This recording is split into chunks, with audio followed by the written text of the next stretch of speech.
అమ్మాయిలను లోపరుచుకునే ప్రయత్నం చేసిందా లేదా? దాని మీద రాష్ట్ర ముఖ్యమంత్రి ఏం చర్యలు తీసుకున్నాడు? మేము చెప్పేదాకా ప్రభుత్వానికి సోయలేదు. ఇక్కడ కొంచెం పోలీస్ అధికారులు వరకు సపోర్ట్ చేస్తున్నారు. గంతెందుకన్నా నిన్న చూస్తాం, నిన్న పాత బస్తులో లేదా ఈ రాష్ట్ర ప్రభుత్వం చూసి తెలంగాణ సమాజం అంతా నవ్వుకుంటున్నారు. ఎందుకంటే ముఖ్యమంత్రి హోమ్ మినిస్టర్ ఇక్కడ అక్రమంగా నిర్మాణాలు రోడ్ల మీద ట్రాఫిక్ ఇబ్బంది కలిగించే విధంగా ఉన్నటువంటి నిర్మాణాలను తొలగించడానికి కార్పొరేషన్ అధికారులు వస్తే, పోలీస్ బందోబస్తు వస్తే వాళ్ళ కూల్చేసే సమయంలో పోలీస్ అధికారుల మీద కార్పొరేషన్ సిబ్బంది మీద దాడి చేశారు. ఎంఏ పార్టీలు సాక్షాత్ ఎమ్మెల్సీ కూడా దాడి చేస్తే కనీసం ఏ ఒక్క వ్యక్తిని కనీసం ఆపే ప్రయత్నం చేయలే.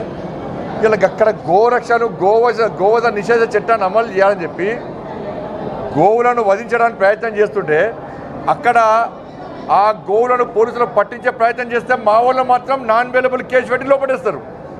వాళ్ళు పోలీసులను దాడులు చేయలే. గోవులను రక్షించడానికి ప్రయత్నం చేస్తే నాన్ అవైలబుల్ కేసు పెట్టి జైలు వేస్తున్నారు. ఇక్కడ ఓల్డ్ సిటీలో కార్పొరేషన్ అధికారుల మీద పోలీసుల మీద దాడులు చేస్తే కూడా చర్యలు తీసుకున్న పాపన పోలే. ఇది రాష్ట్ర ముఖ్యమంత్రి చేతకాంతనం. ఎంఐఎం పార్టీకి ఓవైసీ కుటుంబానికి రాష్ట్ర ముఖ్యమంత్రి దాసోహం అయిపోయాడు. ముఖ్యమంత్రి కావాల్సింది ముఖ్యమంత్రి పీఠం, అధికారం. హోంమంత్రి నువ్వే. పోలీసుల మీద దాడి చేసిన వీడియో సోషల్ మీడియాలో దేశం మొత్తం చక్కెర కొడుతుంది. మా రాష్ట్ర ముఖ్యమంత్రి తెలుసోదలేదు. ఏం చర్యలు ఇంకా పెడతారవచ్చు. ఇవాళ నచ్చిపోయినాయి కదా, ఏదో సింపుల్ పిటి కేసు పెట్టి అరెస్ట్ చేసినాము, బెయిల్ వచ్చిందని చూపెట్టే ప్రయత్నం చేస్తారు. కొన్ని అక్రమ నిర్మాణాలను కూల్చేసినాక ఇవాళ ఏమైంది? వాళ్ళ మళ్ళా ఎంఐఎం పార్టీ నాయకులు వచ్చి జిహెచ్ఎంసీ వాళ్ళు పోలీసు వాళ్ళు కూల్చేసినటువంటి అక్కడ బాజాప్తా ఎంఐఎం పార్టీ ఎమ్మెల్యేలు ఉండి మళ్ళీ తిరిగి నిర్మాణాలు చేపడుతున్నారు. ఎంత చేవచచ్చిన ప్రభుత్వం కాంగ్రెస్ పార్టీ ప్రభుత్వం అంటే, చేతగాని ముఖ్యమంత్రి, చేతగాని హోంమంత్రి బాధ్యతలు వేస్తున్న ముఖ్యమంత్రి సమాధానం చెప్పాలి. నీ ప్రభుత్వ హయాంలో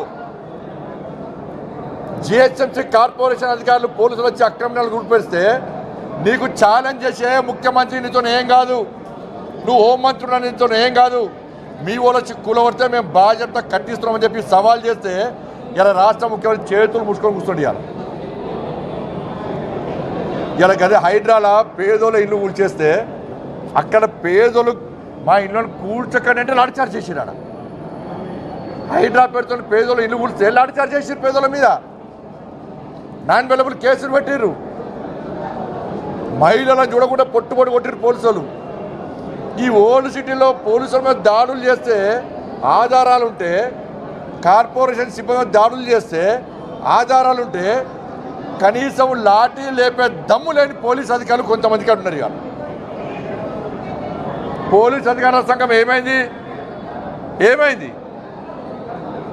పోలీసుల దాడులు చేస్తే కూడా లాఠీచార్జ్ చేసే దమ్ము లేకుంటే ఎందుకు ఈ పోలీస్ వ్యవస్థ? ఓల్డ్ సిటీ ఇచ్చిపెట్టిండా చెప్పాలి రాష్ట్ర ముఖ్యమంత్రి. ఎంఐఎం పార్టీలకు అప్పయిపోయింది. అదనే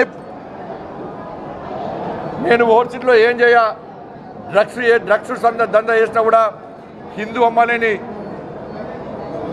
లోపరుచుకునే ప్రయత్నం చేసినా కూడా, అక్రమ కట్టడాలను